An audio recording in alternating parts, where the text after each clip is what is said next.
ध्यानी मनी श्री राम राम। श्री राम जय राम जय जय राम। श्री राम जय राम जय जय राम। दैव तुझे हे तुझ्या हाती, दैव तुझे हे तुझ्या हाती। सोन्याची ही होते माती, सोन्याची ही होते माती। पुरती पाप मग देवा हाती, पुरती पाप मग देवा हाती। देवा स्मरतो राम राम, देवा स्मरतो राम राम। श्री राम जय राम जय जय राम। श्री राम जय राम जय जय राम। श्रद्धा ठेवा देवावरती, श्रद्धा ठेवा देवावरती। मातीचे कण सुवर्ण बनती, मातीचे कण सुवर्ण बनती। लोकासाठी जगात जगती, लोकासाठी जगात जगती। जीवन त्यांच्या राम राम, जीवनी त्यांच्या राम राम। श्री राम जय राम जय जय राम। श्री राम जय राम जय जय राम। कौसल्या सुत अयोध्या राम, कौसल्या सुत अयोध्या राम। भजनी रंगे श्री राम राम, भजनी रंगे श्री राम राम। जीवन ऐसा रंगला राम, जीवनी ऐसा रंगला राम। श्री राम जय राम जय जय राम। श्री राम जय राम जय जय राम। तेरा अक्षरी मंत्र जपावा, तेरा अक्षरी मंत्र जपावा। राणी मणी श्री राम राम, ध्यानी मनी श्री राम राम। श्री राम जय राम जय जय राम। श्री राम जय राम जय जय राम। श्री राम जय राम जय जय राम। श्री राम जय राम जय जय राम। श्री राम जय राम जय जय राम। श्री राम जय राम जय जय राम। राजाधिराज रामचंद्र भगवान की जय। समर्थ सद्गुरु श्री गजानन महाराज की, अमृतेश्वरी माता की जय। आजच्या जपाला 100 गुण। अतिशय सुंदर आर्त भावनेने झालेला जप। म्हणजे दारावर जर एखादा भाजीवाला आला आणि त्याला आवाज द्यायचा असेल तर जोरात ए भाजी, इतक्या जोरात ओरडतो आपण. भाजीवाल्याला आवाज द्यायचा असेल तर बेंबीच्या देठापासून ओरडतो. इथे परमेश्वराला आवाज द्यायचा आहे आणि म्हणून मणिपूर चक्रापासून तो आवाज जर आला त्याच्यापर्यंत पोहोचतो ती आर्त हाक. ज्ञानदेव म्हणे आरतीचे निव्याजे, कृपे पंढरी राजे भेटले मज. आणि म्हणून आज खूप सुंदर अशा पद्धतीने आर्त हाक मणिपूर चक्रावर आघात होताना सगळ्यांनी अनुभूती घेतलेली आहे. काल मी तुम्हाला आणखी सांगितलं की अध्यात्म विज्ञान आहे. आपला हा जो देह आहे, हा देह म्हणजे आपला देह नाही किंवा देह म्हणजे सर्वस्व आहे असंही नाही. आत्म्याच्या भोवती तैत्तिरीय उपनिषदामध्ये आहे सगळे. हे मी मनाचं सांगत नाही. शंकराचार्याने भाष्य केलं, मुकुंदराजाने विवेक सिंधू नावाचा ग्रंथ लिहिला, त्याच्यामध्ये या पंचकोशाचं वर्णन केलेलं आहे. तो जर वाचला, मी पण दशोपनिषदावर तरुण भारतमध्ये लिखाण केलेलं आहे, तर त्याच्यात एक तैत्तिरीय उपनिषद आहे, त्याच्यामध्ये पंचकोशाचं थोडक्यात वर्णन केलेलं आहे. वाचता आलं तर ते वाचा. काय हा आपला आत्मा आहे असं समजा की त्याला आपण कोश कुठून शब्द तयार झाला तर जो रेशीम किडा आहे तो आपल्या याच्यातून लाळ तयार करतो आणि स्वतः भोवती असा एक कोश तयार करतो.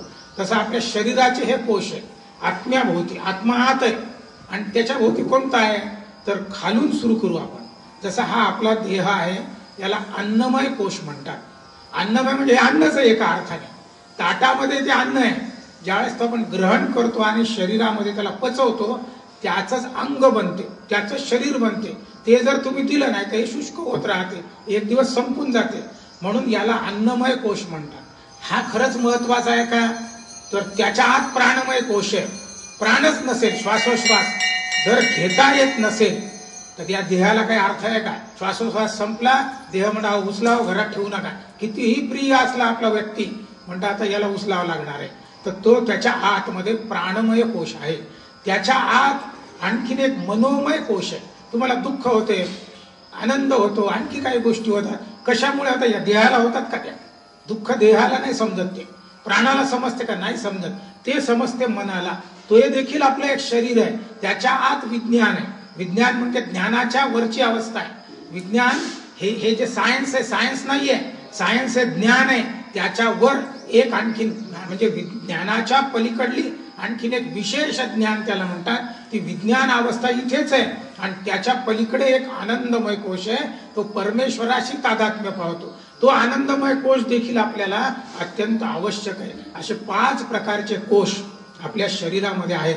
साधना करताना त्याचा ज्यावेळेस आपण विचार करू, तर आपोआप जेव्हा आपण या ठिकाणी श्रीरामाचा जप करतो किंवा कथा ऐकतो, तर त्याचे सगळे परिणाम या 5 कोशांना पुष्ट करण्यासाठी होतात. त्यातल्या त्यात सगळ्यात शेवटचा जो कोश आहे, तो आनंदमय कोश आहे. तो हृदयाच्या, आत्म्याच्या, आणि आत्मा कोण आहे? परमात्म्याचं लघुरूप आहे. आणि म्हणून आतच तो आहे.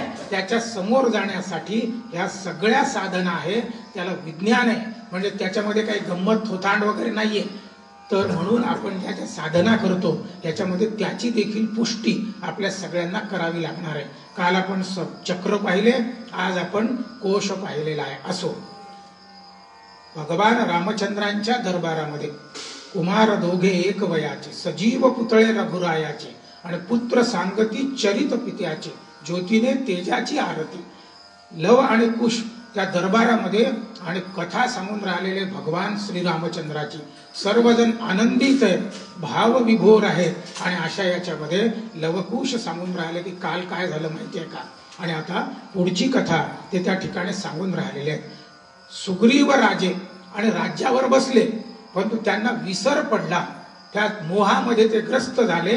जेव्हा माणूस मोहग्रस्त होतो, परमेश्वराला विसरतो आणि त्याला वाटतं ही मटेरियल प्रॉस्पेरिटी, ही जी सगळी ऐहिक सुख आहे तेच म्हणजे जीवन आहे. आणि मग त्याच्यामध्येच गुंतलेला तो राहतो.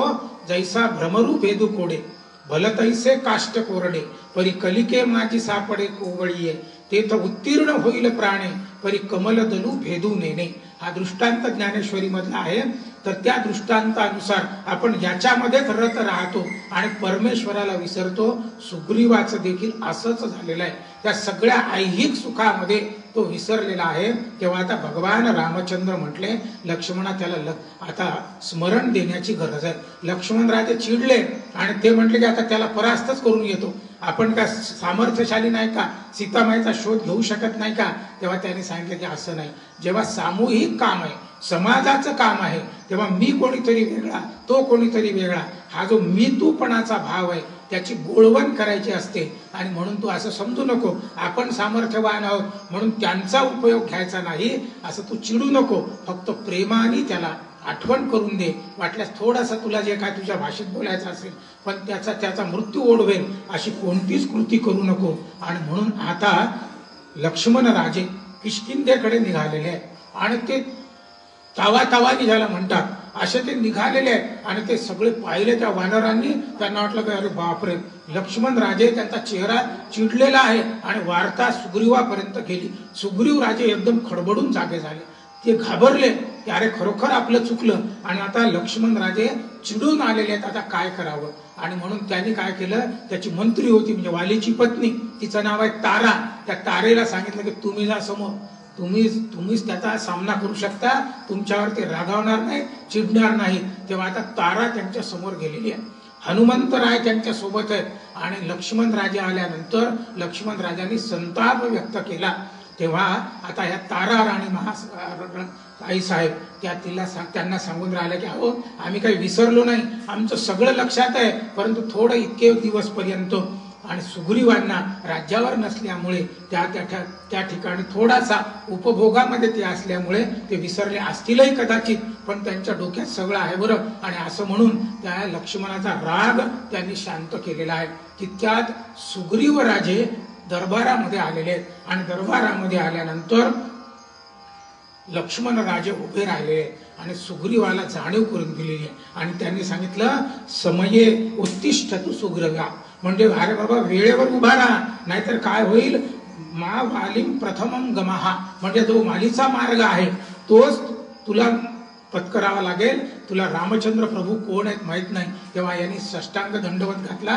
त्यांनी सांगितले की असं नाही, मी ताबडतोब व्यवस्था करतो आणि सर्व वानर सेनेला त्यांनी जिथे जिथे कुठे असतील त्यांना सांगितलं की ताबडतोब किष्किंधा नगरीवर या आणि त्या ठिकाणी आपल्याला नियोजन करायचं आहे.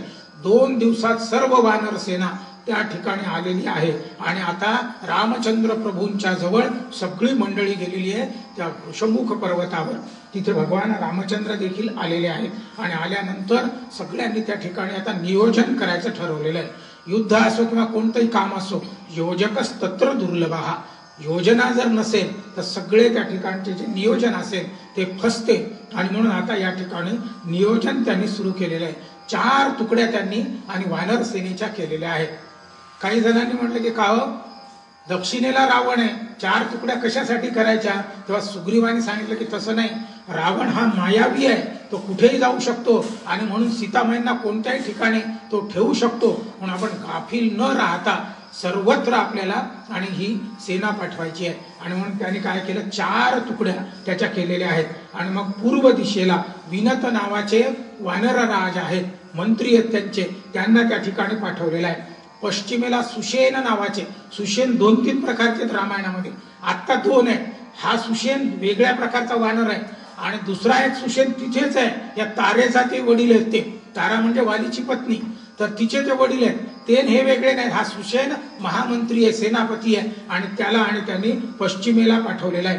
उत्तर दिशेला शतबली नावाचे आणि वानरराज पाठवलेले आहेत. आणि आता सुग्रीवानी इतर सगळ्यांना एकत्रित केलं. त्याच्यामध्ये अंगद आहे, त्यांना पुढे बसवलेले आहे, हनुमंत त्यांच्या बाजूला बसवलेले आहेत, गज नावाचे आणि वानरराज त्या ठिकाणी आहे, गवाक्ष नावाचे, गंधमादन नावाचे, शरभ नावाचे, वृषभ नावाचे, नल, नील आणि जांबुवंत अशा सगळ्यांना एकत्रित बसवलं. आणि आता सुग्रीव राजे त्यांना सांगून राहिले की हे पहा, खरी जबाबदारी तुमची आहे. मी ह्या 4 ठिकाणी पाठवले, परंतु ते कशासाठी, रावण मायावी आहे आणि त्याच्याकडून काही होऊ शकते, म्हणून गाफील राहू नये म्हणून मी त्या ठिकाणी तुकडी पाठवलेली आहे. पण खरं काम तुमचं आहे आणि म्हणून तुमच्या सगळ्यांना या ठिकाणी मी आणि मोठ्या संख्येमध्ये आणि दक्षिण दिशेसाठी एकत्रित करतो आहोत. आणि आता सुग्रीव राजांनी त्या ठिकाणी त्यांचं खडा वर्णन, सुग्रीव राजे एकमेव राजे असे,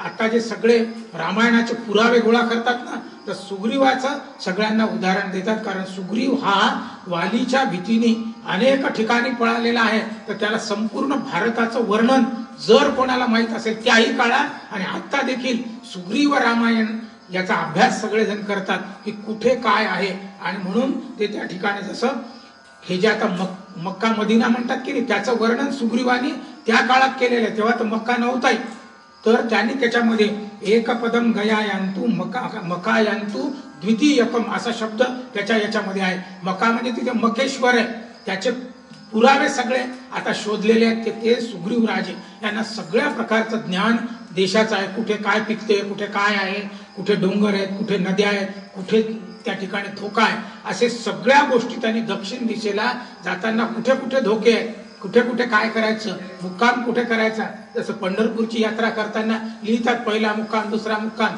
तसे मुक्काम देखील सुग्रीवानी यांना सगळ्यांना करून दिलेले आहेत की तुम्ही अशा अशा पद्धतीने जा जेणेकरून तुमच्याही जीवाला धोका होणार नाही. आणि मग आता हे सगळेजण दक्षिण दिशेला जाण्यासाठी सज्ज झालेले आहेत. तितक्यात भगवान रामचंद्रांनी हनुमंताला बाजूला बोलवलेले आणि त्यांच्याजवळ एक आपली अंगठी दिलेली आहे आणि सांगितलं की बाबा, जर सीतेचा शोध लागला तर ती तुला ओळखणार नाही, तुम्हाला मायावी समजतील, रावणाचे कोणीतरी हस्तक समजेल ती आणि तुमच्याशी ती संवाद करणार नाही. आणि म्हणून माझ्या हातातली अंगठी जी आहे मी तुम्हाला देतो, ती अंगठी घेऊन त्या ठिकाणी जर तुम्ही गेले तर तुमचा संवाद होईल, एकमेकांच्या प्रती विश्वास उत्पन्न होईल. आता सर्वजण अगदी रामचंद्रांना नमस्कार केलेला आहे, सुग्रीवाला नमस्कार केलेला आहे आणि ठरवलं आता की आता दक्षिण दिशेकडे जायचं आहे.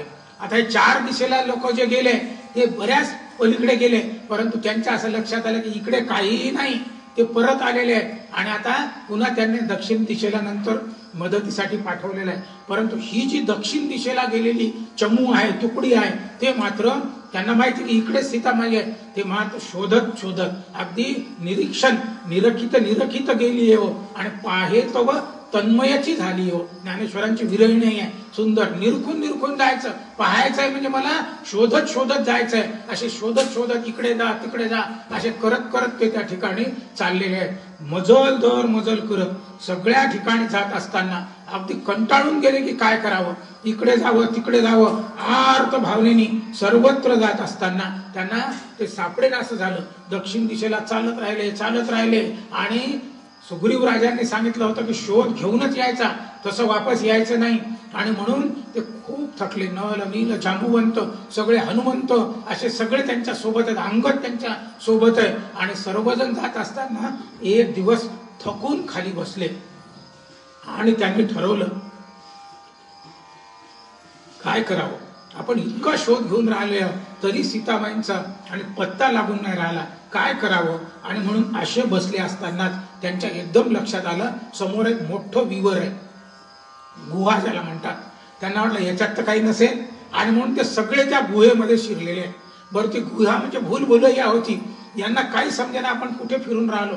ते समोर चाललेले अंधार किट्ट आहे, काही ठिकाणी थोडासा उजेड आहे. आणि अशा अवस्थेत समोर जाताना आता ते चर्चा करून राहिले की अरे आपण फसलो तर नाही, रावणाने आपल्याला अडकवलं तर नाही, सीतामाई या ठिकाणी तर नसतील, अशी सगळी चर्चा होत असताना समोर ते गेले तस एकदम त्यांना लख्ख उजेड दिसला आणि असा प्रचंड प्रासाद 7 मजली असा त्यांना दिसलेला आहे. त्यांना वाटलं अरे बापरे इथं काहीतरी आहे.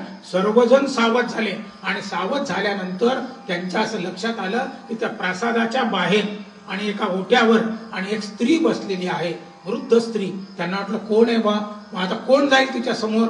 तुम्ही जा करता हनुमंतराय म्हटले मी त्या ठिकाणी जाणार. आणि गेल्यानंतर त्या म्हातारीला त्यांनी विचारलं ताई तुमचं नाव काय आहे. तेव्हा तिने आता सांगितलं माझं नाव स्वयंप्रभा आहे आणि मी कोणाची दासी आहे या ठिकाणी. हा जो प्रासाद आहे याचं रक्षण करण्यासाठी, याची देखभाल करण्यासाठी, याची व्यवस्था करण्यासाठी मी आहे. मग आता हा कोणाचा आहे तर त्यांनी सांगितलं मयासूर नावाचे राक्षस. या वास्तुशास्त्रामध्ये यांना माहिती आहे मय हा वास्तुशास्त्रामध्ये प्रगत अशा पद्धतीचा असा तो राक्षस जरी असला तरी त्यांनी अनेक ठिकाणी म्हणजे जो याचा दरबार बनवला होता द्रौपदीचा, त्याच्यामध्ये तिने म्हटलं की अरे अंधे का पुत्र अंध, तुम्ही ऐकला ती कथा, त्याच्यामध्ये तिने जे तयार केलेलं होतं तर तो देखील या मयासुराने बनवलेला आहे. तर असा हा मयासूर, त्याच्या पत्नीचं नाव आहे हेमा. त्यांचं लग्न झालं, ती दानव राजाची कन्या आहे. दोघांचं लग्न झाल्यावर हिला खुश ठेवण्यासाठी काही दिवसांनी, आता काही लोक आहेत असतील इथं, त्यांचे बंगले मुंबईला असतात, कोणी गोव्याला घेऊन ठेवतात आणि ते नेहमी थोडी जातात, कधीतरी एखाद्या वेळेस जातात आणि त्या ठिकाणी राहतात 7-8 दिवस, पुन्हा आपल्या घरी येतात. असा त्याचा हा बंगला होता त्या मयासुराने या हेमावतीसाठी त्या ठिकाणी ठेवलेला आणि त्याची देखभाल ही करायची. आता यांनी नमस्कार तिला केला आणि सगळा वृत्तांत सांगितल्यावर ती अत्यंत स्वयंप्रभा आनंदित झालेली आहे. ती म्हटली तुम्ही चिंता करू नका, तुम्ही थकलेले आहात, तुमची आजची व्यवस्था मी या ठिकाणी करते. त्यांचं जेवण खावण जे काय त्यांचं असेल ते सगळं त्या ठिकाणी केलं. रात्रभर मुक्काम करा म्हटले आणि मुक्काम केल्यानंतर आता दुसऱ्या दिवशी ती म्हटली मी तुम्हाला मदत करते. तुम्ही म्हणता ना श्रीलंका कुठे आहे, तुम्हाला एकदम मी त्याच्या जवळ येऊन ठेवते. आणि म्हणून त्यांना सांगितलं एक काम करा, डोळे बंद करा. आणि आता ही मयासुराचीच देखभाल करणारी आहे. डोळे बंद केल्याबरोबर यांना आकाश मार्गाने ती आणि समुद्राच्या काठावर आणून ठेवलं. आणि आता पाहतात तो अरे बापरे इथं तर फारच हे दिसून राहिलं आणि ती स्वयंप्रभा तर निघून गेली. आता काय करावं अशी चर्चा सुरू असताना थोडासा डोंगर त्या ठिकाणी आहे आणि त्या डोंगरावर एक मोठा पक्षी, त्याचे पंख जळालेले आहे आणि तो खुरडत येऊन राहिलेला आहे आणि जोरजोरात बनून राहिला की बरं झालं तुम्ही सर्वजण आले, मी खूप दिवसापासून उपाशी आहे, आता मला पोटभर जेवण मिळणार आहे, असा तो जोरजोरात म्हणत असताना आता हनुमंत त्या ठिकाणी म्हणून राहिलेले की काय पक्षी आहे हा. अरे एक पक्षी असा होता ज्याचं नाव आहे जटायू. त्या जटायूने सीतेला वाचवण्यासाठी स्वतःचे प्राण गमावले. रामाच्या कामकाजामध्ये कार्य आपण सिद्धी न्यावी आणि म्हणून मदत करावी म्हणून स्वतःचे प्राण गमावणारा जटायू कुठे आणि हा आपल्याला खातो म्हणणारा, रामाच्या कार्यात विरोध करणारा असा हा पक्षी कोण आहे तर हा कुठे. असा त्यांनी जोरजोरात म्हणत असताना त्या गिद्ध जो पक्षी होता त्याला एकदम लक्षात आलं की तो आला खाली कुरडत कुरडत, अहो तुम्ही कोणाचं नाव घेतलं, कोणाचं नाव घेतलं? त्यांनी सांगितलं जटायू नावाच्या पक्षाचं आम्ही नाव घेतलेलं आहे. तेव्हा याच्या डोळ्यातून पाणी यायला लागलं आणि हा म्हटला माझं नाव संपाती आहे आणि तो जो जटायू तुम्ही म्हणता ना, तो जटायू माझा लहान भाऊ आहे. आम्ही दोघं भाऊ आणि या ठिकाणी कश्यप आणि विनीता अशा दोन त्यांची पती पत्नी आहेत. त्यांना 2 मुलं झालेली आहेत. एकाचं नाव आहे गरुड, एकाचं नाव आहे अरुणी. या अरुणीच्या पत्नीचं नाव आहे शेणी. आता अरुण आणि शेणी यांना 2 पुत्र झाले. त्यांचं नाव आहे संपाती आणि जटायू. एक दिवस काय झालं म्हणे, लहानपणी हा जो जटायू आहे तो इतका प्रचंड शक्तिमान आहे, तो सूर्याकडे झेप घ्यायला निघाला. आता सूर्याकडे झेप घ्यायला निघाल्यानंतर याच्या असं लक्षात आलं संपातीच्या की अरे माझा लहान भाऊ वरती सूर्याकडे जात चाललो, आता काय करावं? त्याला त्या सूर्याच्या तापापासून वाचवण्यासाठी हा उंच वेगाने त्याच्याही वरती गेला. जटायू खाली आहे आणि आता संपाती राजे त्याच्यावर त्यांनी सावली धरलेली आहे. मोठ्या भावानी लहान भावावर कायम सावली धरावी आणि म्हणून प्राण जरी त्याच्यामध्ये अडचण आली तरी देखील हे करावं असं रामायण सांगते. आता हा करत असताना सूर्यापर्यंत ते गेलेले आहेत आणि सूर्याच्या त्या एकंदर तेजाने ऊर्जेनी त्या ठिकाणी या संपातीचे पंख जे आहेत ते जळून गेलेले आहेत. हा संपाती गुरुत्वाकर्षणाच्या नियमानुसार खाली आलेला आहे आणि जटायू असा विस्मरण झालं त्याला आणि तो भुलला ज्याला म्हणतात असा तो विसरून तो तिकडे पडलेला आहे. तो जटायूचं तुम्ही मला आणि सगळं सांगितलेलं आहे. मला आता अतिशय आनंद झालेला आहे आणि मी काही तसा दृष्ट नाही, पण तुम्हाला खायला मिळत नाही. आणि मला या ठिकाणी एक ऋषी होते, त्या ऋषींनी आणि माझा सांभाळ केलेला आहे निशाकर नावाचे, आणि त्यांनी मला चक्षुस्मती नावाची विद्या दिलेली आहे. आता मी उडू शकत नाही, पण इथे बसून कुठे काय चालू आहे ब्रह्मांडामध्ये हे सगळं मला दिसते. मी तुमची मदत करतो, आता तुम्ही चिंताच करू नका. आणि आता यांनी सगळा वृत्तांत सांगितल्यावर ते म्हटले की अरे हे तर आम्हाला माहिती आहे काय झालं, आम्ही उपाशी आहे. आकाश मार्गाने कोणीतरी एक मोठा राक्षस बलाढ्य वरती चाललेला आहे, त्याच्यासोबत एक अबला स्त्री आहे, हे आम्ही पाहिलं. आणि म्हणून माझा जो पुत्र आहे त्याचं नाव आहे सुपार्श्व, तोही जटा पक्षीच आहे. त्याने झेप घेतले, प्रचंड पराक्रमी आहेत हे सगळे. आणि रावणाला त्याने परास्त त्या ठिकाणी केलेला आहे. रावण हा गडबडा लोळायला लागला. त्याने सांगितलं की बाबा मी रावण आहे आणि हिला मला नेणं भाग आहे. अशा पद्धतीने गयावया केल्यावर तो जो सुपार्श्व नावाचा पक्षी आहे त्याने त्याला सोडून दिलेला आहे. म्हणजे आम्ही सोडला, आम्हीच गुन्हेगार ठरलो, नाहीतर त्याला आम्ही बखोटं धरून आणत होतो रावणाला. एवढा माझ्या पुत्राचं आणि त्या ठिकाणी पराक्रमी सामर्थ्य आहे. आता तुम्ही चिंता करू नका, आम्हाला माहिती रावणानेच नेलेलं आहे तिला. तुम्हाला मी मार्ग दाखवतो आणि ते कुठे आहे तेही पाहतो. आता या संपातीने आपल्या चक्षुष्मती नावाच्या विद्येने त्यांनी पाहिलं, सांगितलं की हो श्रीलंकेतच आहेत त्या, तुम्ही त्या ठिकाणी जा. कसं जायचं काय जायचं हा मार्ग देखील त्यांनी सांगितलं की बाबा आता इथे हे धनुष्कोडी आहे आणि तिथून तुम्हाला जाता येईल. कसं जायचं तो तुमचा प्रश्न. आणि संपाती निघून गेलेले आहेत, त्यांना पंख आलेले आहेत आणि ते आपल्या पुढच्या आयुष्यासाठी पुढे गेलेले आहेत. आता या सगळ्यांची चर्चा सुरू झाली. समुद्राच्या काठावर आहेत, आता सीताबाई पलीकडे आहेत, जायचं तर आहेच, आता काय करावं. आणि म्हणून चर्चा सुरू झाली की कसं जावं.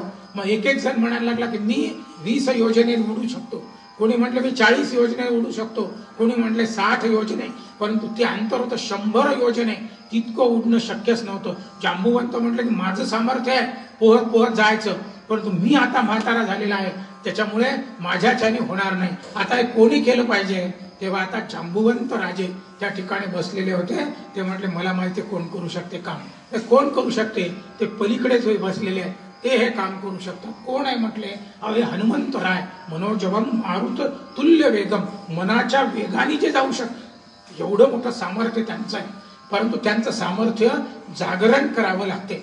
आपल्या हिंदू धर्मासारखं झोपून राहतो, जागरण केलं तर उभे राहतात. तसं भगवान हनुमंतरायाचं सामर्थ्य खूप होतं, परंतु ते लोप पावल्या होतं शापामुळे, किंवा तुला जागरण नंतर होईल. कारण त्याचं जे आता सगळ्या कथा माहिती मी त्याच्यात जात नाही. म्हणून त्या ठिकाणी भगवंतानी हनुमंतरायांना बोलावलं त्या ठिकाणी जांबुवंतानी आणि सांगितलं की बाबा तू कोण आहे. त्याचं सामर्थ्य जागरण करायला सुरुवात केली, त्याची प्रार्थना करायला सुरुवात केली की सुमित्रा सुता लागली शक्ती जिम्मा, धरी रूप अक्राळ विक्राळ तेव्हा अनुपासोनी ब्रह्मांडा एवढा झाला.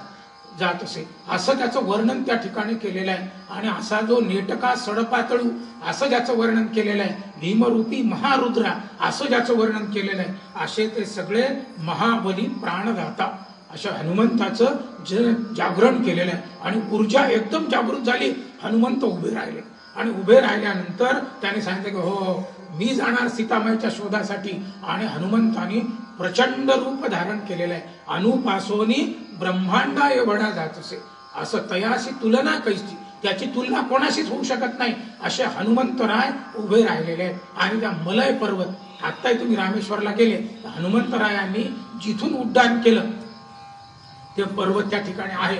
आणि त्यांनी बिलकुल एवढा देह धारण केला, एक पाय वरती केला आणि दुसरा पाय दाबायला सुरुवात केली, तो जो पर्वत आहे तो हालायला लागला, घाबरायला लागला की बाबा मला मारून टाकता का.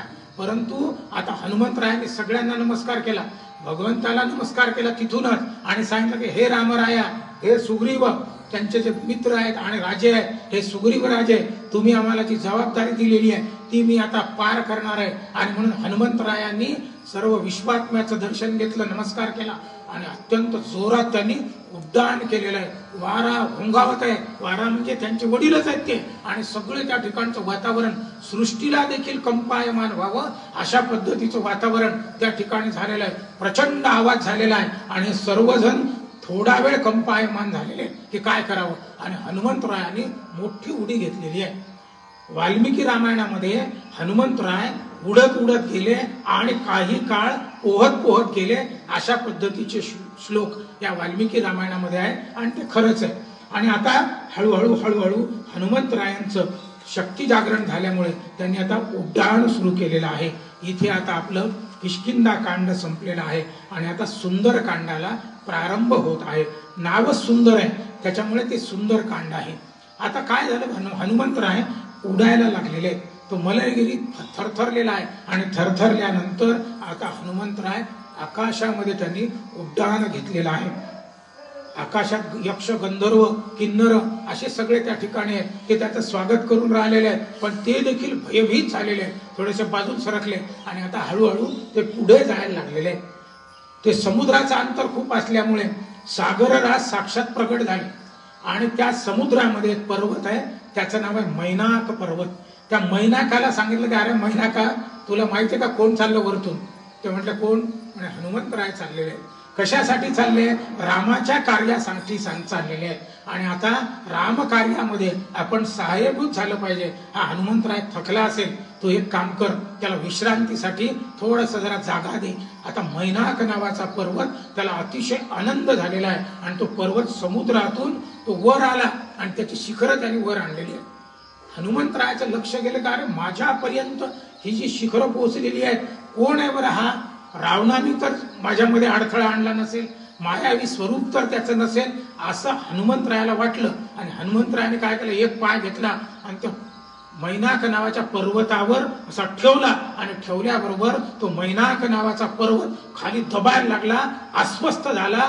तेव्हा आता तो मैनाक पर्वत हनुमंतरायाला बोलायला लागला की हे हनुमंतराया, तुम्हाला असं वाटत असेल की मी तुमच्या विरोधामध्ये किंवा तुम्हाला अडथळा निर्माण व्हावा म्हणून या ठिकाणी आलो आहे, पण तसं नाहीये. आम्हाला असं वाटते तुम्ही उड्डाण करून राहिलेले आहात, थोडे थकलेले असाल आणि म्हणून 13 सूर्यनमस्कार मारल्यानंतर किती थकतो आपण, याला तर उड्डाण करायचंय, किती त्याच्यामध्ये त्याची शक्ती खर्च होत असेल आणि म्हणून तुम्हाला थोडासा विश्राम व्हावा म्हणून आम्ही या ठिकाणी तुमच्यासाठी मी ही व्यवस्था केलेली आहे, वर आलेला आहे तुमच्या स्वागतासाठी. तेव्हा आता हनुमंतरायांनी स्मित हास्य केलं, त्याला नमस्कार केला आणि सांगितलं की बाबा रामकाज आहे, याच्यामध्ये आता आराम नाही, मला आता विश्राम नाही, आता फक्त रामकार्य झाल्याशिवाय विश्राम मी घेणार नाही असं त्याला सांगून राहिलेले आहे. पण आता तुझी नाराजी मला समजून राहिलेली आहे आणि म्हणून मी फक्त तुझ्या समाधानासाठी 2 पावलं तुझ्यावर ठेवतो आणि अगदी तुला स्पर्श करून मी उड्डाण करतो. त्या मैनाक नावाच्या पर्वताला अतिशय आनंद झालेला आहे आणि त्या भगवंताचे पाय चरण कमल त्याच्या अंगावर पडल्यानंतर तो कृतकृत्य झालेला आहे. आता भगवंतानी पुन्हा उड्डाण केलेलं आहे. आता देवांनी पुन्हा ठरवलं की याची परीक्षा घ्यावी, हा खरंच बलाढ्य आहे का, त्याच्यामध्ये आहे की नाही सामर्थ्य. देव नेहमी परीक्षा घेतात, परीक्षेत उत्तीर्ण झाले तर त्या ठिकाणी सगळं काही मिळते, समाधान मिळते, आनंद मिळतो. आणि नाही उत्तीर्ण झाले तर पुन्हा प्रयत्न करायचा, पुन्हा त्यांना समाधानी करायचं. भगवंतानी काय केलं की त्या ठिकाणी एक सरसा माता, मगरीच्या रूपाने म्हणू आपण, सरसा माता होती, तिला अष्टसिद्धी प्राप्त होत्या. तिला भगवंतांनी सांगितलं याची जरा परीक्षा घ्या. ती म्हणते काही हरकत नाही. आता त्या सरसा मातेनी प्रचंड रूप धारण केलं, असा आ केला. तो इतका मोठा होता, अरे बापरे, याला वाटलं कोण आला आता हे. आणखीन एक संकट आलं. भगवान देव कार्यामध्ये संकट येत असतात. सकाळी उठल्या जात नाही, कंटाळा येतो, जाऊ द्या ना बा, आजच्या दिवस तुम्हीच जा ना, मी थांबतो, असं हे जे सगळे प्रकार आहे ते सगळे येतात. पण त्याच्यावर मात आपल्या सगळ्यांना करावं लागणार आहे. यावेळेस तर परीक्षा आहे आपली, रविवारी 4 वाजता आहे कार्यक्रम, लक्षात घ्या. म्हणजे 3लाच उठायचं आहे. आता सूचना देतो, उद्या पण सूचना देईल, पण आतापासून डोक्यात ठेवा ही परीक्षा आहे. सरसा माता त्या ठिकाणी अशी आ केला तेव्हा भगवंतानी काय केलं, आपलंही स्वरूप प्रचंड मोठं केलं. तिने आणखीन स्वतःचं प्रचंड स्वरूप केलं, यांनी त्याच्यापेक्षा मोठं केलं. आता काय करावं. आणि मग आता काय केलं भगवंतानी, आता हिला जर खायचंच आहे आपल्याला तर आता काय करावं. त्याने छोटं रूप धारण केलं आणि पटकन त्या सरसा मातेच्या मुखामध्ये ते गेले आणि मुखातून पटकन बाहेर आले. तेव्हा आता सरसा मातेने सर्वांग सुंदर स्वरूप त्या ठिकाणी धारण केलं आणि सांगितलं की हनुमंतराया, परब्रह्म परमात्म्याच्या आज्ञेने मी तुमची परीक्षा घेत होते. मी आता तुम्हाला भरभरून आशीर्वाद देतो की तुमच्या मुळे हे सगळं रामकार्य जे आहे ते पूर्ण होणार आहे आणि तुमच्यामध्ये दास्य भक्तीचं तुमचं उदाहरण जे आहे ते सगळीकडे आणि मनोनीत होणार आहे. आणि सरसा मातेनी त्यांना आशीर्वाद दिलेला आहे. आता भगवान तिला नमस्कार केला हनुमंतरायांनी आणि पुन्हा आता पुढे जाण्याचं त्यांनी ठरवलेलं आहे. जात असताना सुग्रीवानी सगळे अडथळे सांगितले होते. हनुमंतरायाला माहित होतं की या समुद्रामध्ये एक सिंहिका नावाची राक्षसी नाही आणि ती काय करते, ती त्या पाण्यामध्ये राहते आणि ती समोरचे जे पक्षी असतील वरती जे काही त्याला असं जोरात खिचून घेते आकर्षण करून आणि खाऊन टाकते. आता हे सावधच होते, बुद्धिमताम वरिष्ठमय हनुमंतराय. त्यांना माहित होतं की काहीतरी अडथळे येणारच आहेत प्रत्येक वेळा. आणि ते जात असताना त्यांच्या असं लक्षात आलं, एक मोठी सावली आणि त्या समुद्रामध्ये त्यांना दिसलेली. कोण आहे बुवा असं पाहत असताना ती सिंहिका वर आलेली आहे आणि वर आल्यानंतर तिने यांच्यावर झडप घातलेली आहे. दोघांचं युद्ध झालेलं आहे आणि या सिंहिकेच्या पोटामध्ये भगवान घुसले आणि प्रचंड स्वरूप धारण केलं आणि तिचं पोट त्यांनी फाडलं. सिंहिका नावाची राक्षसीन भगवान हनुमंतरायांनी तो जो अडथळा आलेला आहे तो अडथळा त्यांनी पार केलेला आहे. 1-2 अडथळे स्वसंरक्षणाचे अनुभव देणारे आणि हा 3रा अडथळा आला, तो अडथळा शत्रूचा अडथळा आहे, तो तर त्यांनी त्या ठिकाणी पारच केलेला आहे. आणि आता ठरवलं की आपल्याला श्रीलंका त्या ठिकाणी आलेली आहे. आणि आल्यानंतर यांनी काय केलं, प्रचंड रूप आता चालणार नाही आणि म्हणून त्यांनी छोटं रूप त्या ठिकाणी धारण केलं आणि श्रीलंकेच्या अगदी अलीकडच्या काठावर ते उतरलेले आहेत. ते होत असताना त्यांनी आकाशातून पहिल्यांदा श्रीलंका पाहिलेली आहे. अरे बापरे, त्या ठिकाणी वेगवेगळे प्रासाद आहेत. सर्वतो भद्रमंडल नावाची वास्तू आहे, स्वस्तिक नावाची वास्तू आहे, अशा निरनिराळ्या वास्तू त्या ठिकाणी आहेत आणि त्या सगळ्या त्यांनी पाहिलेल्या दुरून.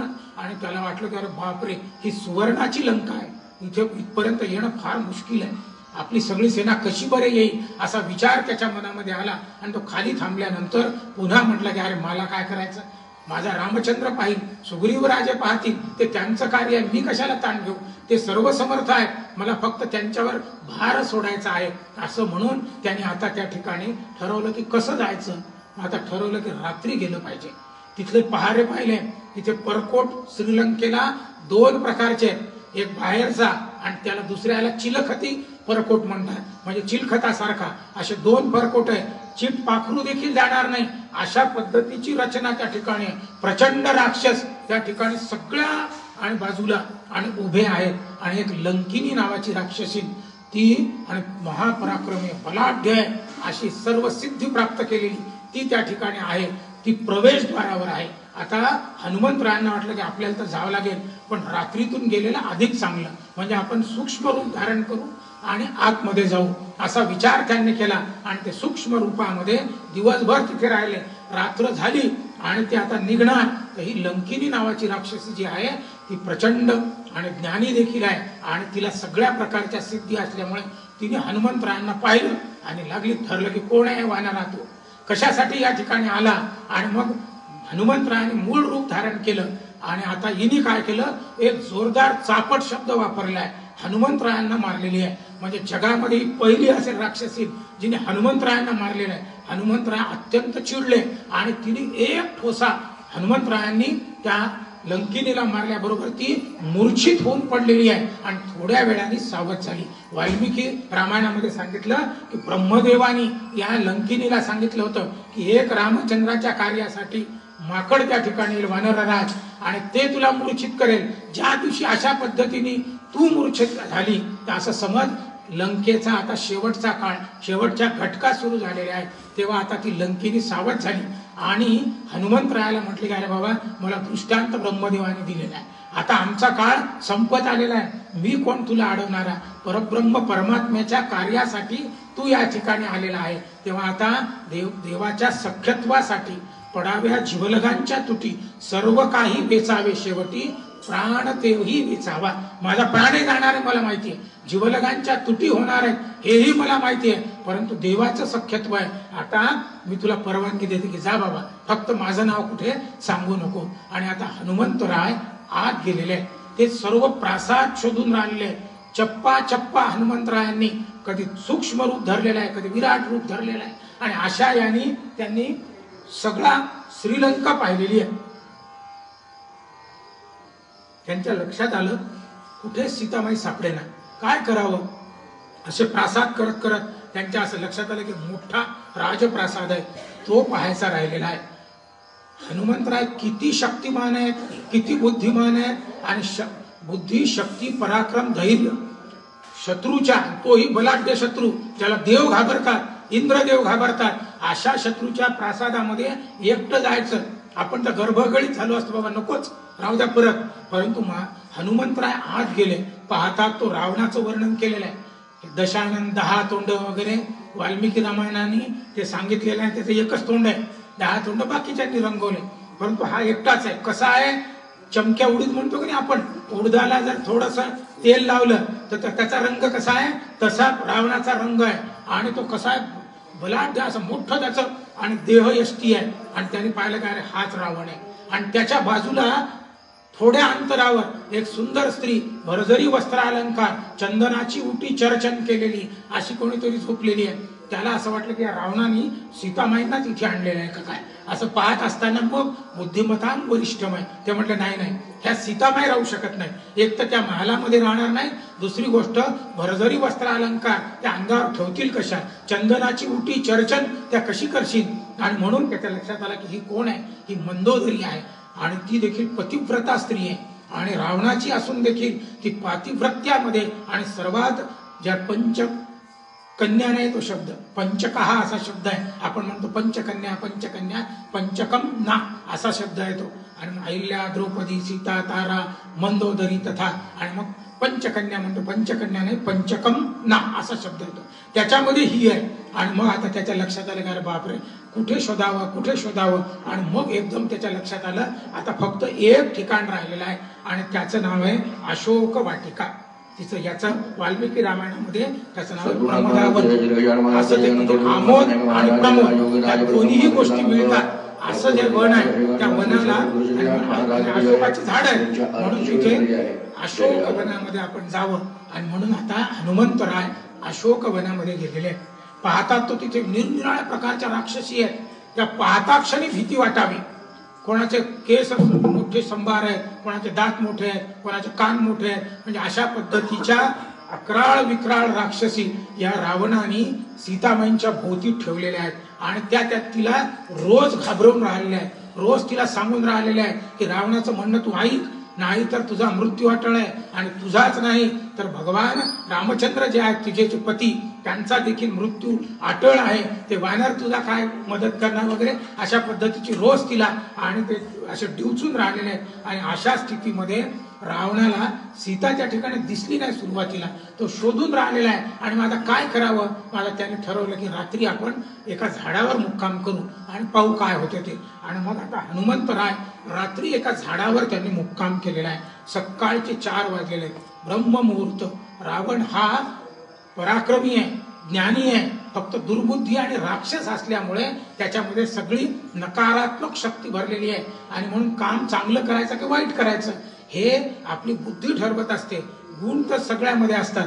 रावणामध्ये प्रचंड गुण आहेत जे कोणामध्येच नाही. गायन शास्त्रामध्ये तो प्रवीण आहे, वेदामध्ये प्रवीण आहे, युद्धशास्त्रामध्ये प्रवीण आहे, परंतु दुर्बुद्धी आहे आणि तोच एक वाईट गुण आहे. आणि म्हणून 4 वाजता रावण उठला आणि धान धान पाय करत समोर निघालेला आहे. निघत असताना हलके वाद्य त्याच्या समोर आहेत, राक्षसी त्याच्या सोबत आहेत, काही राक्षस त्याच्या सोबत आहे आणि तो रस्त्यावरून चाललेला आहे आणि करत करत तो अशोक वाटिकेमध्ये आलेला आहे. हनुमंतरायाने पाहिले का, अरे बापरे, रावण ज्या अर्थी या ठिकाणी आला त्या अर्थी सीतामाई या ठिकाणी आहे. आणि पाहता तो पलीकडे एक छोटस मंदिरासारखं असा प्रासाद बांधलेला आहे आणि तिथे सीतामाई जवळ तो गेलेला आहे. आणि अत्यंत अक्राळ विक्राळ रूप धारण करत आणि मोठ्याने आवाज करत, आरडाओरडा करत, कधी मवाळ होऊन तिला ते समजावून सांगून राहिले की बाई, तुझा राम या ठिकाणी येणार नाही, माझ्याजवळ प्रचंड सामर्थ्य आहे, तू माझी राणी हो. तर सीतामाई त्याला सांगून राहिले की बाबा, अरे तू मूर्ख आहे, तुला माहित नाही तू कोणाशी युद्ध करणार आहे, माझे पती कोण आहेत तुला माहित नाही आणि मला विश्वास आहे ते नक्की या ठिकाणी येणार आहे, तुला परास्त करणार आहे आणि त्याच्यामुळे तू माझ्या बाबतीत कोणता विचारच करू नको. आणि मीच तुला शाप देऊ शकते, परंतु मला माझ्या पतीचं सामर्थ्यावर विश्वास आहे आणि म्हणून मी या ठिकाणी आता हे सगळं सहन करते आहे. ती जोरजोरात त्याच्या अंगावर ओरडायला लागला तो रावण तिच्या अंगावर. आणि आता तिने ठरवलं, रावणाने ठरवलं तिला मारूनच टाकायचं. तसं होत असताना त्याची पत्नी होती रावणाची, तिचं नाव होतं धान्य मालिनी, अत्यंत सुंदर आहे ती पण. आणि तिने रावणाच्या मध्ये गेली, म्हटले की अहो ती स्त्री आहे आणि तुम्ही तिला कशासाठी मारता, तुमच्याजवळ एवढ्या माझ्यासारख्या पत्नी सुंदर आहे आणि अशा पद्धतीने बरोबर नाही, आणि आता जर तुम्ही मारले तर स्त्री हत्येचं पातक कशाला घेता, असं ती समजावून सांगायला लागलेली आहे. तेव्हा आता रावण थोडासा शांत झाला. सगळ्यात शेवटी बायकोच ऐकतात लोक, बाकी कोणाचं नाही. तर ती थोडासा शांत झाला आणि म्हटला की आता मी ना 2 महिन्याचा वेळ देतो, 2 महिन्यात जर ही ऐकली नाही तर मी हिला काकडी सारखा खाऊन टाकेल, असं त्या ठिकाणी त्याने म्हटलं. आणि धान धान करत तो निघून गेलेला आहे. निघून जात असताना त्याच्या राक्षसी होत्या, त्या राक्षसींवर तो रागावलेला आहे. मी तुम्हाला कोणती जबाबदारी दिलेली आहे आणि तुम्ही या ठिकाणी काय करताय, हिला घाबरवा, थोडंसं हिच्या समोर अक्राळ विक्राळ स्वरूप धारण करा, काही जणी मोबाईल राहा, तिला समजावून सांगा आणि तिला मोहग्रस्त करा, अशी जबाबदारी त्यांनी त्या ठिकाणी दिलेली आहे. निरनिराळ्या राक्षसी आहेत, त्यांची नावं प्रचंड नावं आहेत. काही नावं मुद्दाम तुम्हाला सांगतो. एकजटा नावाची राक्षसी आहे, हरिजटा नावाची आहे, विकटा नावाची आहे, चंडोदरी आहे, त्रिजटा आहे, शूर्पणखा म्हणजे ती नाही, ही दुसरी शूर्पणखा आहे, तिचं त्या ठिकाणी विनता नावाचे, अशा प्रचंड प्रकारच्या राक्षसी त्या ठिकाणी आहेत. त्या हिला घाबरून राहिलेल्या आहेत. आता तिचं ते सगळं त्याला टॉर्चर म्हणतात. असं तिला होत असताना सीतामाई त्या मंदिरातून उठल्या आणि धावत धावत एका झाडाखाली येऊन बसलेल्या आहेत. योगायोगाने त्याच झाडावर भगवान हनुमंतराय बसलेले आहेत. आणि हिने सांगितलं, राक्षसी पुन्हा वापस आल्या तेव्हा हिने विनंती केली कडकडून की बाबा तुम्ही सध्या थोडा वेळ मला सोडा, तुम्ही माझ्या भोवती येऊ नका. आता त्या देखील स्त्रिया होत्या, त्यांनी सांगितलं की ठीक आहे थोडा वेळ राहू द्या, आणि त्या राक्षसी पलीकडे गेलेल्या आहेत. आता वरती हनुमंतरायांना लक्षात आलं सीतामाई आहे. हनुमंतरायांनी रामाचं गुणगान वरती आकाशामध्ये झाडावर सुरू केले आहे. अयोध्येचे रामे आहेत, भगवान रामचंद्र ते कसे आहेत काय त्यांचं वर्णन ते करून राहिलेलं आहे. भरताचं वर्णन, रामाचं वर्णन, लक्ष्मण राजांचं वर्णन, असं ते रामायणासारखं करून राहिलेलं आहे. एकदम हिचं लक्ष गेलं की कोण आहे. मग हिला वाटलं अरे कोणीतरी वानर आहे, मायावी आहे, रावणाचाच कोणीतरी आहे, आणि म्हणून ही दुसरीकडे जायला निघाली. तेव्हा हनुमंतराय खाली आले. आई साहेब मी हनुमंत आहे. तिला पटे ना, तेव्हा तिने सगळं वर्णन हनुमंतरायाचं लक्ष्मणाचं केलेलं आहे. आणि सगळं वर्णन करत असताना लक्ष्मणाचं वर्णन केलं. भारतामध्ये सगळ्यात सुंदर उदाहरण जीवन मूल्याचं जगामध्ये देखील जर कुठे नसेल ते या ठिकाणी आहे. जेव्हा सुग्रीवाची आणि भेट झाली रामाची, त्यावेळेस दागिने दाखवलेले आहेत. तेव्हा रामाने दागिने पाहिले, ओळखले आणि खात्री करण्यासाठी सेकंड ओपिनियन म्हणतात, त्यांनी ते कोणाजवळ ठेवलं, लक्ष्मणाजवळ ठेवले आणि सांगितलं की लक्ष्मणा पहा बरं काय आहे. तर त्या ठिकाणी केयुरे म्हणजे बाजूबंद वगैरे होते, त्या ठिकाणी कुंडल होते आणि नुपुरे म्हणजे पायातल्या तोरड्या वगैरे होत्या. तेव्हा आता भगवान लक्ष्मणाचं सुंदर वाक्य प्रसिद्ध आहे. भारतीय संस्कृती काय आहे, लोकांच्या तोंडावर फेकाय वाक्य, नाहम जानामी केयुरे नाहम जानामी कुंडले, मग नुपुरे अभिजानामी नित्यम पादाभिवंदन अशा पद्धतीचं वर्णन रामायणामध्ये केलेलं आहे. लक्ष्मण राजा म्हणतात नाही नाही, कुंडला मला माहित नाही, कारण मी तिच्या चेहऱ्याकडे कधी पाहिलंच नाही. मला तिचे जे बाजूबंद आहेत ते मी पाहिले नाही. मी सीता मातेचं सर्वांग कधीच पाहिले नाही.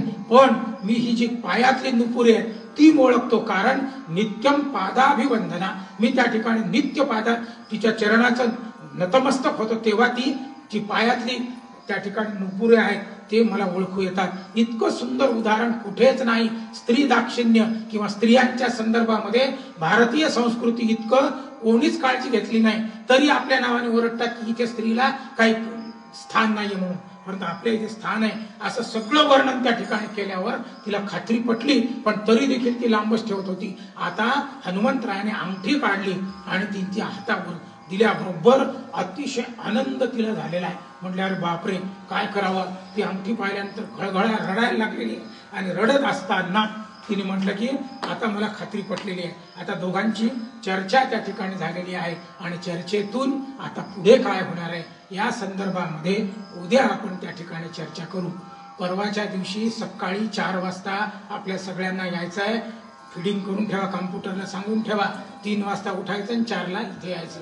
राजाधिराज रामचंद्र भगवान की समर्थ सद्गुरु श्री गजानन महाराज की अमृतेश्वर